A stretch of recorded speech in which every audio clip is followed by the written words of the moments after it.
इससे पहले वाला वीडियो में हम डबल इंटीग्रेशन मेथड का डेरिवेशंस को एक्सप्लेन किया था, ठीक है, कि इसमें 2 बार इंटीग्रेशन करते हैं, इसलिए इसको डबल इंटीग्रेशन मेथड बोलते हैं। अभी डबल इंटीग्रेशन मेथड का न्यूमेरिकल नंबर 1 को हम पहले सॉल्व करें। न्यूमेरिकल नंबर 1 है determine slope and deflection at point A B and C in a simply supported beam with central load. मतलब क्वेश्चन क्या बोल रहा है, क्वेश्चन बोल रहा है कि आपका पास एक सिंपली सपोर्टेड बीम है, लेफ्ट में हिंज होगा, राइट में रोलर होगा, simply supported beam with central load बोला है, मतलब सेंट्रल पॉइंट सी में एक एक्सटर्नल लोड जो है डब्ल्यू एक्ट करेगा।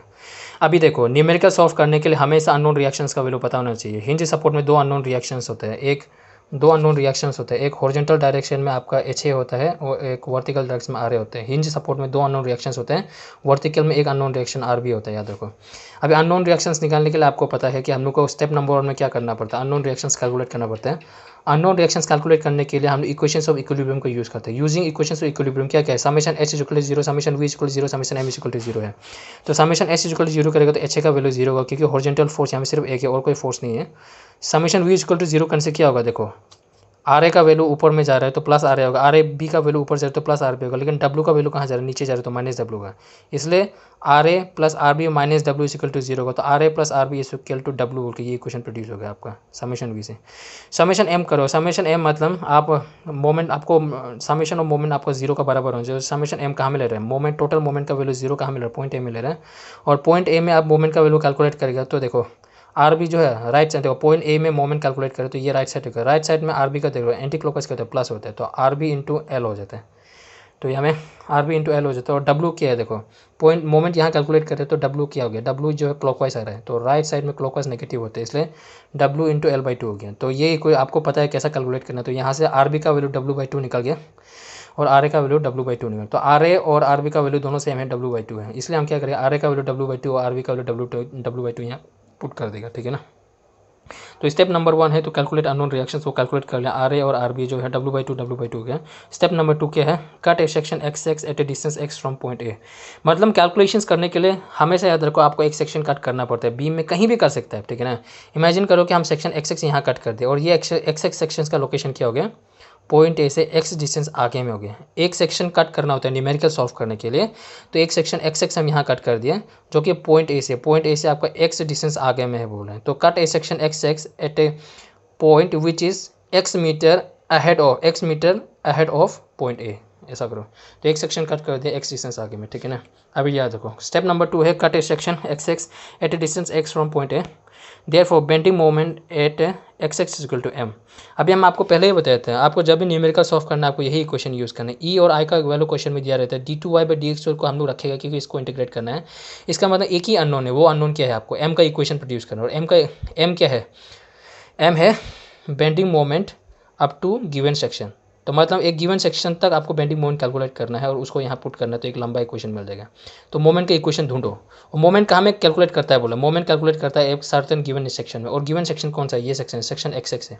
तो सेक्शन XX में आपको मोमेंट कैलकुलेट करना है, तो सेक्शन XX यहाँ में है और सेक्शन XX जो है बीम को कहाँ कट करे, इधर कट करे, इसका मतलब मोमेंट आपको यहाँ कैलकुलेट करना है। ये मोमेंट का वैल्यू कितना होगा, M होगा, इसका वैल्यू M होगा, याद रखो, ठीक है ना। अभी बेंडिंग मोमेंट का एक रूल बताया था, bending moment calculated either from left or from right gives same result. Bending moment calculated from either left side or from right side gives the same value. इसका मतलब यहाँ में बेंडिंग मोमेंट कैलकुलेट कर रहे हैं इस पॉइंट में, section axis का इस पॉइंट में, तो लेफ्ट से करो या फिर राइट से कैलकुलेशन करो, वैल्यू सेम मिलेगा। तो राइट साइड पोर्शन देखो बहुत बड़ा है और लेफ्ट साइड पोर्शन देखो बहुत छोटा है, तो लेफ्ट साइड जो है छोटा है इसलिए इससे कैलकुलेशन करेगा, ठीक है ना। तो अभी देखो, अभी हम जो है पेज नंबर 2 में आएगा और पेज नंबर नेक्स्ट पेज में आएगा, तो आप देखो हमको क्या करना है। यहाँ में सबसे पहला वाला पेज में हमको मोमेंट का इक्वेशन पता करना है और मोमेंट का इक्वेशन को यहाँ में डालना है और उसके बाद लंबा इक्वेशन मिल जाएगा। तो सबसे पहले हमको मोमेंट का इक्वेशन निकालना है सेक्शन XX में, उसके बाद यहाँ पुटअप कर देना है, ठीक है ना, वही करना है। और मोमेंट का इक्वेशन पता करने के लिए मोमेंट का वैल्यू पहले कैलकुलेट करना है। मोमेंट का वैल्यू कहाँ कैलकुलेट करते हैं, एक गिवन सेक्शन में कैलकुलेट करते हैं जहाँ में आप कट किए। अभी देखो पॉइंट A में अगर आपको मोमेंट निकालना हो तो आप कैसा निकालेगा, पॉइंट A में अगर मोमेंट निकालना कैसा निकालेगा, सिंस अगर लेफ्ट साइड में कर रहे तो हम ये राइट साइड को पूरा क्लोज कर देगा सर, ठीक है ना। तो मोमेंट लेफ्ट साइड में कैलकुलेट करेगा, तो RA देखो, RA कहाँ जा रहा है, इसका RA का वैल्यू जो है ऊपर का तरफ जा रहा है, इसका एरो ऊपर तरफ है। तो मोमेंट पॉइंट M में कैलकुलेट कर रहा है तो एरो कहाँ जा रहा है, ऊपर जा रहा है, तो ये जो है ऐसा जाएगा, ऐसा करके जाएगा। ये कौन सा डायरेक्शन है, ये क्लॉकवाइज डायरेक्शन है। तो RA इंटू X जो इसका मोमेंट हो गया, RA इंटू X इसका मोमेंट हो गया, और ये मोमेंट जो है क्लॉकवाइज डायरेक्शन में जा रहा है, क्लॉकवाइज डायरेक्शन में ऐसा जा रहा है। तो पॉइंट मोमेंट यहाँ कैलकुलेट कर रहा है, तो लेफ्ट साइड मोमेंट यहाँ कैलकुलेट कर रहा है, तो लेफ्ट साइड में क्लॉकवाइज क्या होता है, लेफ्ट साइड में क्लॉकवाइज क्या होता है, पॉजिटिव होता है, तो positive R B into X होगा। तो देखो positive R A into X डाल दिए। अभी देखो आर ए का वैल्यू पहले कैलकुलेट किया था, वो कैलकुलेशन करने के लिए कितने आया था, आर ए का वैल्यू जो आया था W/2 आया था इधर में, इसलिए देखो तो m is equal to R A into X आ गया, तो आर ए का वैल्यू जो W/2x आ गया। अभी हम पहले ही बताए जनरल इक्वेशन के E I into d2y/dx² equal to m है, ठीक है ना। तो अगर ये क्वेश्चन को देखिएगा तो m का वैल्यू कितना मिला, W/2 इंटू एक्स मिला है, तो ये m is equal to W/2x है, इसका वैल्यू को उठा के यहाँ डाल दो, तो आपका इक्वेशन क्या हो जाएगा, E I d2y/dx² is equal to W/2 into X, क्योंकि ये m का वैल्यू, m का जगह में इसका वैल्यू पुट कर दिया, क्योंकि ये m का वैल्यू है। अभी करना क्या है, ये कौन सा मेथड है, ये मेथड है डबल इंटीग्रेशन मेथड, इसको 2 बार इंटीग्रेशन करना है, याद रखो। तो आपको गिवन इक्वेशन आपको मिल गया, आपको 2 बार इंटीग्रेट करना है, एक बार इंटीग्रेट फिर सेकंड टाइम इंटीग्रेट करना है इसको। तो स्टेप नंबर 3 में क्या करना है, इस इक्वेशन को एक बार इंटीग्रेट करो, integrating equation number 3, equation number इसको ये इसका पहले वाला इंटीग्रेशन इक्वेशन को इंटीग्रेट करना है, इक्वेशन नंबर 4 को इंटीग्रेट, इक्वेशन नंबर 4 को इंटीग्रेट करेगा, तो इंटीग्रेशन यहाँ में अगर पुट करेगा, इधर में अगर पुट करेगा, तो इसको ये इक्वेशन को इंटीग्रेट करने से क्या आएगा, ई आई इंटीग्रेशन d2y/dx², उसे ये इसको इंटीग्रेट करो W/2 इंटीग्रेशन x। अभी ये को बाहर इसलिए थैला क्योंकि ये कांस्टेंट है, और W/2 को बाहर इसलिए थैला क्योंकि इसको कांस्टेंट है, और आपको इंटीग्रेशन इसका टर्म में होगा। तो हम पहले बोला इंटीग्रेशन में हमेशा इंटीग्रेशन का केस में हमेशा डिफरेंशिएशन का पावर रिड्यूस होता है, तो ये 2 से 1 हो जाएगा। तो ई आई इंटीग्रेशन ऑफ d2y/dx² 2 से रिड्यूस होकर पावर 1 में गिर जाएगा, तो dy/dx हो गया, तो पावर देखो 2 से लेकर 1 में रिड्यूस होगी। ई आई डिफरेंट इंटीग्रेशन ऑफ d2y/dx को dy/dx होते हैं, इज इक्वल टू W/2, ये तो कांस्टेंट है सेम रहेगा। इंटीग्रेशन x dx कितना होता है, इंटीग्रेशन x का वैल्यू कितना होता है, x² होता है, प्लस c1 आ गया, और c1 क्यों आया, क्योंकि जब भी आप इंटीग्रेशन करते हैं एक कांस्टेंट ऐड होता है इंटीग्रेशन का केस में, तो यहाँ में आप एक बार इंटीग्रेट किया तो आपका एक कांस्टेंट ऐड हो गया, प्लस c1 ऐड हो गया। तो ये इस इक्वेशन को अगर अच्छा से मिलाएगा तो क्या बनेगा, E I into dy/dx is equal to W(x²/2 into 2, यहाँ में 4 आ जाता है, प्लस c1 है, तो ये इक्वेशन आ गया, ये इक्वेशन नंबर 5 है। लेकिन इस इक्वेशन को अगर आप ध्यान से देखिएगा तो यहाँ में क्या है, इस इक्वेशन में dy/dx दिया हुआ है, dy/dx को क्या बोलते हैं, dy/dx को हम लोग स्लोप बोलते हैं। इसका मतलब इस इक्वेशन में आपका स्लोप का वैल्यू दिया हुआ है, इसलिए इस इक्वेशन को इक्वेशन ऑफ स्लोप बोलते हैं। यहाँ लिख the equation of slope. Equation number 5 में आपका dy/dx दिया हुआ है, इसलिए इसको इक्वेशन ऑफ स्लोप बोलते हैं, याद रखो, ठीक है ना। अभी हम बोला है इंटीग्रेशन 2 बार करते हैं, इसलिए इसको डबल इंटीग्रेशन मेथड बोलते हैं। तो एक बार इंटीग्रेशन यहाँ हो गया, अभी इसी इक्वेशन को जो मिल गया आप इसको और एक बार इंटीग्रेट करेगा, तो स्टेप नंबर 4 में अगेन इंटीग्रेटिंग इक्वेशन नंबर 5, मतलब जो इक्वेशन मिला एक बार इंटीग्रेट करेगा उसको सेकंड टाइम इंटीग्रेशन करेगा, डबल टाइम इंटीग्रेशन करते हैं। तो इसी इक्वेशन को 2 बार इंटीग्रेट करेगा, ई आई इसको इंटीग्रेट किया, तो यहाँ में dy/dx है ना, इसको इंटीग्रेशन dy/dx कर दी इज इक्वल टू, इसको इंटीग्रेशन करेगा तो क्या होता है W/4, तो ये तो कांस्टेंट तो बाहर चला जाएगा, तो इंटीग्रेशन x² जो है यहाँ आ गया, प्लस अभी c1 भी तो कांस्टेंट है ना, तो c1 का इंटीग्रेशन करेगा तो c1 बाहर चल गया, यहाँ में 1 आ जाएगा। तो ई आई इंटीग्रेशन dy/dx करें, dy/dx को इंटीग्रेशन करने से ये y हो जाता है, y में कन्वर्ट हो जाता है, इज इक्वल टू W/4 वैसा का वैसे ही है। इंटीग्रेशन x² का मतलब क्या होता है, x³ होता है, प्लस अभी यहाँ में इंटीग्रेशन c1 का मतलब क्या हो गया, c1 जो है कांस्टेंट है बाहर चलेगा, तो m1 इंटीग्रेशन 1 का वैल्यू क्या होता है, इंटीग्रेशन 1 का वैल्यू देखो, ये इंटीग्रेशन c1 का वैल्यू दिया हुआ है, तो c1 तो कांस्टेंट है, c1 को बाहर चलेगा तो इंटीग्रेशन यहाँ में 1 आ जाएगा, तो c1 आ गया, इंटीग्रेशन 1 का वैल्यू x होता है, तो इसका वैल्यू कितना आ गया, c1x आ जाता है, इसलिए c1 को इंटीग्रेट करेगा तो c1x आ गया। सिंस ये सेकंड टाइम इंटीग्रेट कर रहा है इसलिए और एक कांस्टेंट ऐड हो जाए, क्योंकि जब भी आप इंटीग्रेट करेगा एक कांस्टेंट आना चाहिए, तो फर्स्ट टाइम इंटीग्रेट किया था तो c1 आ गया, तो सेकंड टाइम इंटीग्रेट करेगा तो इस बार प्लस c2 आ जाएगा।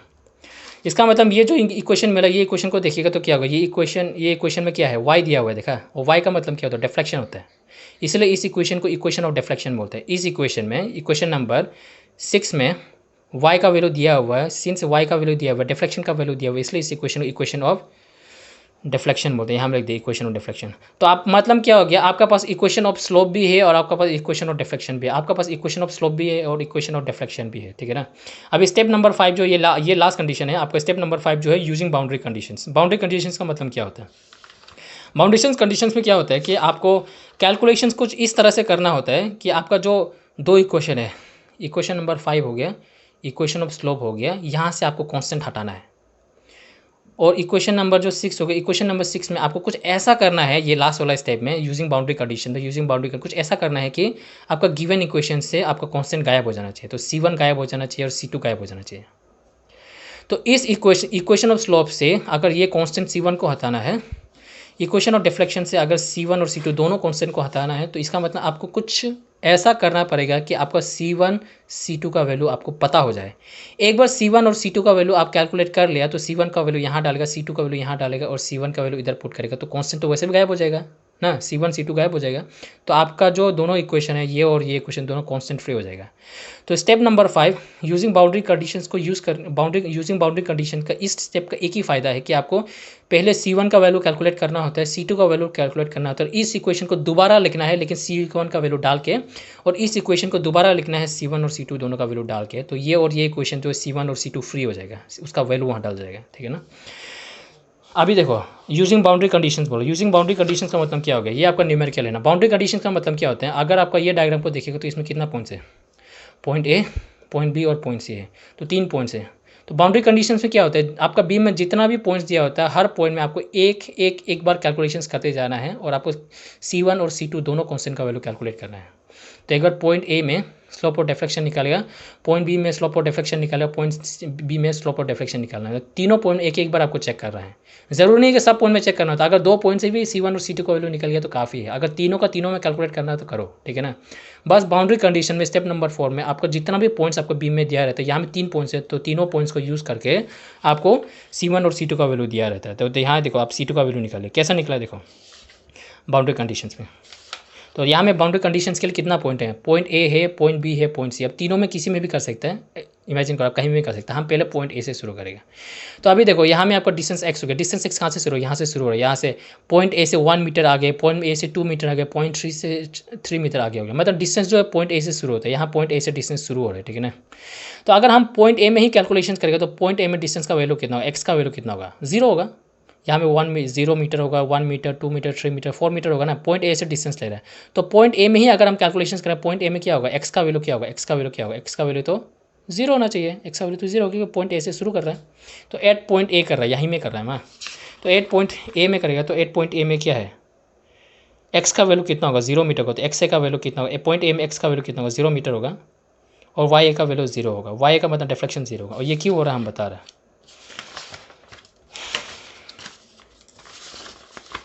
अगर अब आप पहले वाला चार्ट को देखिएगा तो हम चार्ट में बताया था, ठीक है ना। ये देखो आपका पॉइंट ए में कैलकुलेशन करा, पॉइंट ए क्या हिंज सपोर्ट है। और हिंज सपोर्ट अगर आप ये टेबल को रेफर करिएगा तो ये टेबल में जो आप देखिएगा तो हिंज सपोर्ट कहाँ में है, ये तो फिक्स सपोर्ट है नहीं, ये तो फ्री सपोर्ट है नहीं, हिंज सपोर्ट कहाँ में, यहाँ में देखो पिन और रोलर सपोर्ट। पिन का मतलब हिंज होता है, हिंज। और हिंज कहाँ में है, इधर में देखो हिंज सपोर्ट पॉइंट सी है। पॉइंट सी में देखो, पॉइंट सी में डिफ्लेक्शन का वैल्यू कितना, 0 दिया हुआ है ना। इसका मतलब हिंज सपोर्ट पॉइंट सी में, हिंज सपोर्ट में डिफ्लेक्शन का वैल्यू कितना होता है, 0 होता है। क्योंकि ये जो है आपका सपोर्ट है, यहाँ में हिंज सपोर्ट हो गया, रोलर सपोर्ट। और हिंज सपोर्ट और रोलर सपोर्ट का एक खासियत की, इसको आप जितना भी डिस्टर्ब करने का कोशिश करो एक्सटर्नल लोड से, ये कभी भी वर्टिकली मूव नहीं करता है। रोलर सपोर्ट भी कभी भी वर्टिकली मूव नहीं करता है बोलता है। इसका मतलब यहाँ में वर्टिकल मूवमेंट नहीं होगा तो वर्टिकल मूवमेंट का वैल्यू 0। यहाँ में भी वर्टिकल मूवमेंट नहीं होगा तो वर्टिकल मूवमेंट वाई का वैल्यू कितना हो जाएगा, 0 हो जाएगा। इसलिए वाई सी और वाई डी का वैल्यू क्या होता है, हमेशा 0 होता है। तो वाई सी और वाई डी का वैल्यू 0। तो हिंज सपोर्ट में वाई का वैल्यू, डिफ्लेक्शन का वैल्यू कितना होता है, 0 होता है।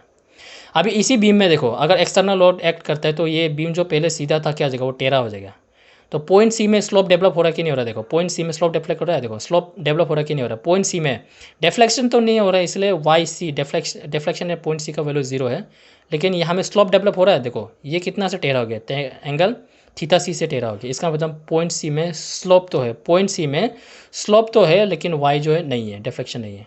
और पॉइंट डी में भी देखो डिफ्लेक्शन, वर्टिकल डिफ्लेक्शन नहीं हो रहा है लेकिन एंगुलर मूवमेंट हो रहा है। थीटा का वैल्यू है थीटा डी हो रहा है, थीटा डी से ये ऐसा करके टेढ़ा हो गया। इसका मतलब पॉइंट डी में भी क्या है, स्लोप का वैल्यू क्या है, थीटा डी तो है, ठीक है ना। एंगुलर मोमेंट थीटा तो है लेकिन इसका वर्टिकल मोमेंट नहीं होगा, इसलिए वाई का वैल्यू यहाँ 0 होता है, याद रखो।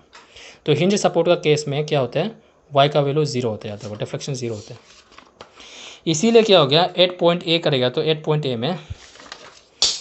ए में क्या हो, यहाँ से तो डिस्टेंस शुरू होते हैं, इसलिए पॉइंट ए में तो एक्स का वैल्यू 0 हो गया। तो ये हिंज सपोर्ट है, हिंज में वाई का वैल्यू, डिफ्लेक्शन का वैल्यू 0 होता है, आपको पता है। वाई का वैल्यू डिफ्लेक्शन, हिंज में वाई का वैल्यू 0 होता है, पता है आपको। इसलिए क्या करना है, देखो 8 पॉइंट ए, एक्स का वैल्यू 0 होगा, वाई का वैल्यू भी 0 हो जाएगा। अभी वाई का वैल्यू 0 है तो वाई, ये दो इक्वेशन है, इक्वेशन ऑफ स्लोप और इक्वेशन ऑफ डिफ्लेक्शन है। तो वाई का वैल्यू कहाँ में, ये वाला इक्वेशन में ना, ये वाला इक्वेशन में, इक्वेशन 5 में ना, इक्वेशन 6 में। देखो इक्वेशन 6 को देखिए तो इक्वेशन 6 में वाई है ना, तो यहाँ में आपका वाई का वैल्यू कितना, 0 है ना। इसका मतलब y का वैल्यू 0 है, इसका मतलब इसी इक्वेशन को यूज़ करना है, क्योंकि यहाँ में y का वैल्यू दिया हुआ है, यहाँ में y का वैल्यू है।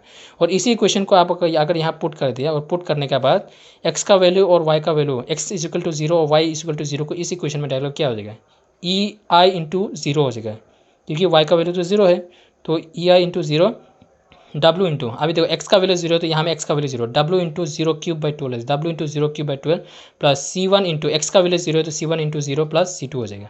तो ये 0 0 0 तो C2 का वैल्यू कितना हो जाएगा टोटल, C2 इक्वल टू 0 आ जाएगा। सेकेंड, अभी स्टेप नंबर 6 में जाओ। स्टेप नंबर 6 में और रखिए एक बार, स्टेप नंबर 6 में और रखिए, देखो अभी आपका नेक्स्ट स्टेप में देखो, ये अब मैं आपको C2 का वैल्यू मिल गया ना, आपका नेक्स्ट स्टेप में जाओ।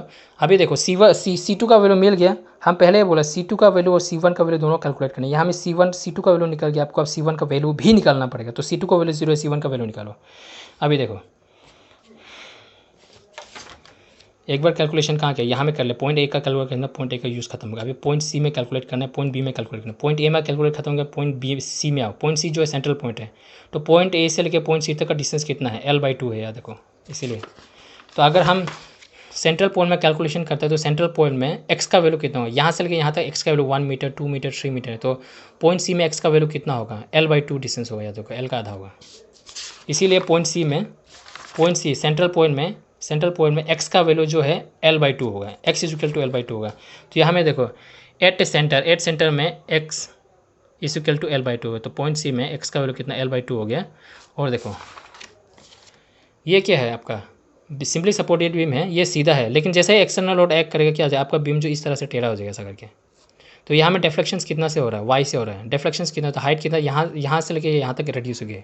जो पॉइंट सी यहाँ में था, पॉइंट सी यहाँ से लेकर यहाँ तक आ जाएगा, तो हाइट रिडक्शन कितना से हो रहा है, इतना से हो रहा है, तो इसका वैल्यू y है। मतलब सेंट्रल पॉइंट में क्या होता है, डिफ्लेक्शंस होता है, वो सही है, एकदम करेक्ट है, सेंट्रल पॉइंट में डिफ्लेक्शन होता है।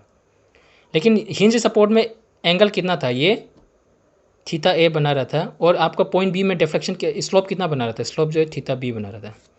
तो स्लोप ये देखो, ये स्लोप है, ये स्लोप है। स्लोप कहाँ में बनता है, सपोर्ट में बनता है। स्लोप जो है सपोर्ट में बनता है। यहाँ में एंगल बनेगा, यहाँ में कहाँ में एंगल बन रहा है, कहीं में एंगल बन रहा है, नहीं बन रहा है, क्योंकि स्लोप जो है सिर्फ सपोर्ट, और स्लोप जो है सिर्फ सपोर्ट में बनते हैं, सेंट्रल पॉइंट में कभी सपोर्ट नहीं बनते। इसलिए यहाँ में स्लोप का वैल्यू क्या हो जाएगा, स्लोप का वैल्यू क्या हो जाएगा, 0 हो जाएगा। तो थीटा का वैल्यू क्या हो जाएगा, 0 हो जाएगा। सेंट्रल पॉइंट में थीटा का वैल्यू 0 होता है। इसका मतलब क्या है, सेंट्रल पॉइंट में थीटा का वैल्यू 0 हो गया। इसका मतलब क्या हो गया, at centre x is equal to L/2 0 हो जाएगा, लेकिन dy/dx मतलब स्लोप का वैल्यू कितना हो जाएगा, 0 हो जाएगा, ठीक है ना। और dy/dx का वैल्यू हम लोग का पास है, dy/dx का वैल्यू 0 है, इसका वैल्यू हम का पास है। तो कौन सा इक्वेशन में dy/dx आता है, तो ऊपर वाला इक्वेशन नंबर 6 तो यूज़ हो चुका है, इक्वेशन नंबर 6 यूज़ हो चुका है। इसको इक्वेशन नंबर 5 में, इक्वेशन नंबर 5 में dy/dx का वैल्यू दिया हुआ है, dy/dx का वैल्यू कितना दिया हुआ है, 0 दिया हुआ है। इसका मतलब इस इक्वेशन में, इक्वेशन नंबर 5 में हम लोग क्या करना है, x का वैल्यू जो है L/2 पुट करना है, और थीटा dy/dx का वैल्यू 0 पुट करना है। और इस इक्वेशन को अगर हम दोबारा से लिखिए तो क्या हो जाएगा, ई आई इंटू dy/dx का वैल्यू तो 0 है, यहाँ में देखो dy/dx का वैल्यू तो 0 है, तो उसको यहाँ पुट कर देगा, w उस यहाँ में पुट कर देगा। उसके बाद w इंटू एक्स का वैल्यू कितना है, x का वैल्यू जो है L/2 दिया हुआ है, तो यहाँ में x का जगह में L/2 पुट करके प्लस C1 करेगा। तो उसी को क्या है, x is equal to L/2 dy/dx is equal to 0 का वैल्यू हम इक्वेशन नंबर 5 में पुट किया, यहाँ में पुट किया, तो dy/dx का वैल्यू 0 पुट करेगा, x का वैल्यू L/2 पुट करेगा, तो क्या आ जाएगा, ऐसा इक्वेशन आ जाएगा। तो ये तो 0 हो गया, उसके बाद ये w/4 हो गया, और x का जगह में L/2 करेगा, तो L/2 स्क्वायर करेगा प्लस C1, तो C1 करने से क्या आ जाएगा, इसको ये तो 0 हो गया, ये तो गायब हो जाएगा, ये तो गायब हो जाएगा। तो ये वाला पोर्शन को यहाँ उठा के थैलेगा, तो क्या आ जाएगा, -WL²/16 आ जाएगा। तो C2 का वैल्यू कितना आया, C2 का वैल्यू 0 आया, और C1 का वैल्यू कितना आया, -WL²/16 आ गया। अभी करना क्या है, ये इक्वेशन नंबर 5 जो है क्या है आपका, इक्वेशन ऑफ स्लोप है, और इक्वेशन नंबर 6 क्या है आपका, इक्वेशन ऑफ डिफ्लेक्शन है। तो ये इक्वेशन नंबर 5 और इक्वेशन नंबर 6 को आपको दोबारा से लिखना है, दोबारा से रीराइट करना है। लेकिन रीराइट करते को क्या करना है, C1 का वैल्यू इधर डालना है, और इक्वेशन नंबर 6 में क्या करना है, C1 का वैल्यू यहाँ डालना है, C2 को यहाँ डाल के दोबारा से रीराइट करना है, ठीक है ना। तो इक्वेशन नंबर 5 में क्या करेगा, हम दोबारा लिखिए, ei/dy/dx is equal to WX²/4 plus C1 करेगा, और C1 का वैल्यू कितना है, यहाँ में दिया हुआ है -WL²/6 किया। तो इक्वेशन को हम दोबारा से लिखा है, ei, देखो ये वाला इक्वेशन को दोबारा से लिखा है, ei/dy/dx is equal to WX²/4 plus C1 लिखा है। C1 का वैल्यू क्या, -WL² है, उसको दोबारा से यहाँ लिखा है, देखो। तो ये वही है, बस यहाँ में C1 का वैल्यू पुट कर दिया। अभी इक्वेशन नंबर 6 क्या है, इक्वेशन नंबर 6 में यहाँ में C1 का वैल्यू पुट करें, यहाँ C2 का वैल्यू पुट करें, ये इक्वेशन को दोबारा लिखो, उस दोबारा से यहाँ में लिख दिया, ये दोबारा से लिखा, सेम लिखा, दोबारा से लिखा है। तो तो इक्वेशन नंबर 6 को हम दोबारा से लिख रहा है, EI उसके बाद y equal to W(x³/12 plus C1x लिखा है। तो C1 कितना है -16 W और -WL²/16 है, तो -WL²/16 की है। तो C1 का आगे में x है, तो यहाँ में दोबारा से C1 का आगे में हम यहाँ x पुट कर दें, और प्लस क्या करना है C2 करना था। C2 का वैल्यू तो 0 दिया हुआ है, तो C2 का वैल्यू यहाँ 0 दिया हुआ, तो C2 डालना ही नहीं है। तो यहाँ में +0 करके था, वो हम नहीं लिखा। तो इक्वेशन नंबर 7 और 8 मिल गया। तो इक्वेशन नंबर 7 को देखिएगा तो ये इक्वेशन नंबर 5 ही है, लेकिन C1 का वैल्यू डाल के है, और इक्वेशन नंबर 8 जो है इक्वेशन नंबर 6 ही है, लेकिन क्या है C1 का वैल्यू और C2 का वैल्यू डाल के। C2 यहाँ 0 से दिखाई नहीं दे रहा। तो इक्वेशन नंबर 7 में आपका स्लोप दिया हुआ है dy/dx दिया हुआ है, इसलिए इक्वेशन को स्लोप बोलते हैं। और इक्वेशन नंबर 8 में आपका y का वैल्यू दिया हुआ है, डिफ्लेक्शन का वैल्यू दिया हुआ है, इसलिए इक्वेशन 8 को इक्वेशन ऑफ डिफ्लेक्शन बोलते हैं। ठीक है ना, याद रखो। इतना ही है, आपका मैक्सिमम न्यूमेरिकल हो चुका है। बस आपको एक लास्ट चीज़ करना है। आपका क्वेश्चन में क्या बोला है, determine the value of slope and deflection at point ABC बोला है। ठीक है ना, तो जिस पॉइंट में कैलकुलेट करो बोला, कहाँ में कैलकुलेट करो बोलो, वो यहाँ लिखा पॉइंट ABC में लिखा हुआ है। ठीक है ना, और वो आपका लास्ट पेज में होगा। तो बस क्या करना है, स्टेप नंबर 6 में आ जाओ। स्टेप नंबर 6 में आपको क्या करना है, देखो एट x = 0 मीटर डिफ्लेक्शन, मतलब देखो पॉइंट प्रॉब्लम 1 में आएगा ना, ये देखो ये प्रॉब्लम 1 है। ठीक है ना, पॉइंट A जो है हिंज सपोर्ट है, हिंज सपोर्ट में स्लोप होता है, हिंज सपोर्ट में स्लोप होता है कितना है θa होता है, लेकिन हिंज सपोर्ट में वर्टिकल मूवमेंट नहीं होता है बोला ना, इसलिए y का वैल्यू जो है 0 होगा। पॉइंट B में स्लोप है, यहाँ में क्या है θb है, तो मतलब θb होगा। लेकिन पॉइंट B में वर्टिकल मूवमेंट होता है, रोलर सपोर्ट में वर्टिकल मूवमेंट नहीं होता है, इसलिए डिफ्लेक्शन का वैल्यू 0 आ गया। इसका मतलब यहाँ में डिफ्लेक्शन का वैल्यू निकालने की ज़रूरत नहीं है, पहले से 0 है, और यहाँ में भी डिफ्लेक्शन का वैल्यू निकालने की ज़रूरत नहीं है, पहले से 0 है। तो पॉइंट A में सिर्फ क्या कैलकुलेट करेगा, स्लोप थीटा कैलकुलेट करेगा, और पॉइंट B में सिर्फ क्या करेगा, स्लोप थीटा भी कैलकुलेट करेगा। और सेंट्रल पॉइंट में क्या कैलकुलेट करेगा, सेंट्रल पॉइंट में स्लोप है क्या, स्लोप नहीं है, इसलिए इस बार में उल्टा स्लोप कैलकुलेट नहीं करना है, लेकिन यहाँ में वर्टिकल मूवमेंट हो रहा है, इसलिए हम लोग को डिफ्लेक्शन y को कैलकुलेट करना है। तो सेंट्रल पॉइंट में सिर्फ डिफ्लेक्शन कैलकुलेट करो, पॉइंट A में सिर्फ स्लोप कैलकुलेट करो, और पॉइंट B में सिर्फ स्लोप कैलकुलेट करो, तो वही है, याद रखो। तो सबसे पहले पॉइंट A में हम लोग क्या करेगा, स्लोप को कैलकुलेट करेगा, क्योंकि डिफ्लेक्शन तो 0 है, वो तो निकालने की जरूरत नहीं है, स्लोप कैलकुलेट पॉइंट A में। लेकिन पॉइंट A में देखिए तो x का वैल्यू कितना है, 0 मीटर है। पॉइंट A में x का वैल्यू 0 मीटर है, तो अभी क्या करेगा, पॉइंट A में x का वैल्यू कितना है, 0 मीटर, x = 0 मीटर, तो डिफ्लेक्शन कितना होगा, वो तो 0 ही होगा, तो कैलकुलेट करने की जरूरत नहीं। तो y का वैल्यू, अगर आप डिफ्लेक्शन का इक्वेशन में कौन सा है, इस इक्वेशन में, ये डिफ्लेक्शन का इक्वेशन है, यहाँ में x का वैल्यू 0 डालेगा तो क्या होगा, x यहाँ 0 हो जाएगा, x यहाँ 0 हो जाएगा, तो y का वैल्यू वैसे भी 0 ही आ जाता है। ठीक है ना, तो हम पहले जैसा बोला था, पॉइंट A में सिर्फ हमको क्या निकालना है, डिफ्लेक्शन का वैल्यू 0 होता है, हमको सिर्फ θa का वैल्यू निकालना है, तो θa का वैल्यू निकालेगा। ठीक है, स्लोप θa का, अभी स्लोप निकाल रहा है तो स्लोप का इक्वेशन यूज़ करो। स्लोप का इक्वेशन कौन सा, ये वाला ऊपर वाला है, ये dy/dx स्लोप है, EI dy/dx Wx²/4 - WL²/16 आ गया। ठीक है ना, अभी पॉइंट A में क्या है, x का वैल्यू कितना, 0 मीटर है बोला ना। ठीक है, अभी आपका इक्वेशन ऑफ स्लोप में अभी आपका इक्वेशन ऑफ स्लोप में क्या करना है, आपको x का वैल्यू 0 डालना है, तो यहाँ में 0 डालो, तो w × 0 कितना हो जाएगा, 0 आ जाएगा, ये गायब हो जाएगा। तो माइनस क्या, यहाँ में x है, x का वैल्यू डालने के लिए नहीं है, तो ये कांस्टेंट हो गया, -WL²/16 आ गया। तो अभी देखो ये क्या हो जाएगा, अभी ये देखो ये क्या हो जाएगा, देखो EI आ गया, EI dy/dx आ गया, उसके बाद = Wx² आपका 4 आ गया, -WL²/16 आ गया। अभी देखो एट पॉइंट A में क्या है, x का वैल्यू तो 0 है, इसका मतलब EI dy/dx आ जाएगा। इसके बाद x का वैल्यू 0 है, मतलब ये तो डायरेक्ट 0 हो जाएगा, यहाँ x 0 पुट करते गायब हो जाएगा, तो ये क्या हो जाएगा, -WL²/16 आ गया। हमको कैलकुलेट क्या करना है, ये dy/dx कैलकुलेट करना है, तो dy/dx कैलकुलेट करना बाकी है, तो इसका मतलब क्या हो जाएगा, WL²/16 आ जाएगा। और यहाँ में EI का वैल्यू, इस EI का वैल्यू को यहाँ तरफ ठेलेगा तो क्या आ जाएगा, ये नीचे में EI आ जाएगा। तो देखा स्लोप dy/dx क्या, स्लोप एट कहाँ है, पॉइंट A है, dy/dx slope dy/dx at A, slope at A क्या है आपका, WL²/16 EI आ गया, ये है आपका वैल्यू। ठीक है ना, याद रखो। तो आपको यहाँ में दिखाई देगा -WL²/16 EI आ गया। तो सेम चीज़ आपको वही करना है, पॉइंट सी में भी बी में भी आपको पॉइंट बी में आपको डिफ्लेक्शन का वैल्यू तो 0 है, लेकिन पॉइंट बी में थीटा बी का वैल्यू तो है ना, तो थीटा बी का वैल्यू पॉइंट बी में निकालो। लेकिन पॉइंट बी क्या है, पॉइंट बी देखिएगा तो पॉइंट बी में एक्स का वैल्यू कितना हो जाएगा, यहाँ में एक्स 1 मीटर 2 मीटर 3 मीटर है, तो यहाँ में एक्स का वैल्यू, यहाँ डिस्टेंस का वैल्यू शुरू होता है तो पॉइंट ए में एक्स का वैल्यू 0 होता है, लेकिन पॉइंट बी में एक्स का वैल्यू कितना हो जाएगा, एल हो जाएगा। ठीक है ना।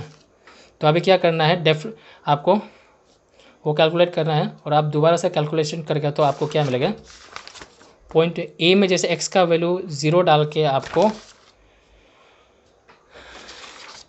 dy by D X A point 8.8 equal to minus W square by 16 ये निकला। उसी तरीके से आपको पॉइंट बी का भी कैलकुलेशंस करना है। ठीक है ना, याद रखो। तो वैसे करके आपको क्या मिलेगा, पॉइंट ए में थीटा ए मिल गया, पॉइंट बी में थीटा बी मिल जाएगा। अभी पॉइंट सी में क्या करना है आपको, सेंट्रल पॉइंट में क्या करना है, सेंट्रल पॉइंट में तो थीटा का वैल्यू तो 0 होता है, स्लोप तो होता नहीं है, सिर्फ यहाँ में क्या है, वर्टिकल रिडक्शन इन हाइट हो रहा है ना, तो मतलब यहाँ में सिर्फ आपको वाई मिलेगा, और वाई का वैल्यू कैलकुलेट करना, वाई का मतलब डिफ्लेक्शन कैलकुलेट करना है एक सेंटर में। तो सेंट्रल पॉइंट में एक्स का वैल्यू कितना आता है, लेंथ हॉरिजॉन्टल डिस्टेंस कितना होता है, L/2 होता है, तो एक्स इक्वल टू L/2 होता है, सेंटर में एक्स इक्वल टू L/2 होता है। तो अभी देखो, एट डिफ्लेक्शन एट सेंटर निकाल, सेंटर में आपको वाई निकालता है, वाई निकालने के लिए एट पॉइंट सेंटर में कितना होता है, सेंट्रल पॉइंट में कितना होता है आपका, एक्स का वैल्यू कितना होता है, L/2 होता है, तो सेंट्रल पॉइंट सी में एक्स का वैल्यू L/2 हो गया। और आप निकाल रखिए, आप निकाल क्या रहा, वाई का वैल्यू निकाल रहा, डिफ्लेक्शन का वैल्यू 8.5 निकाल रहा है, पॉइंट सी में आप डिफ्लेक्शन का वैल्यू निकाल रहे हैं, तो आप डिफ्लेक्शन का वैल्यू निकाल रहा है तो इस बार स्लोप करना, इस बार डिफ्लेक्शन का इक्वेशन यूज़ करो, तो डिफ्लेक्शन निकाल रहा है तो डिफ्लेक्शन का इक्वेशन यूज़ करो, यहाँ में यूज़ करो। और सेंट्रल पॉइंट सी में आपका एक्स का वैल्यू कितना L/2 है, तो EI/Y ये सेम रहेगा, इस equal to W/12 into X का वैल्यू कितना हो जाएगा, एक्स का जगह में L/2 आ जाएगा, माइनस W²/2/16 करो इंटू एक्स, एक्स का जगह में क्या रहेगा L/2 डाल देना है, बस उतना करेगा, वही करेगा। तो यहाँ में देखो एक्स का जगह में L/2, एक्स का जगह में L/2 के, तो आपका आंसर कितना आएगा, YC is equal to minus WL³/48 ये आ गया, ये मिल गया आपको। ठीक है ना, याद रखो।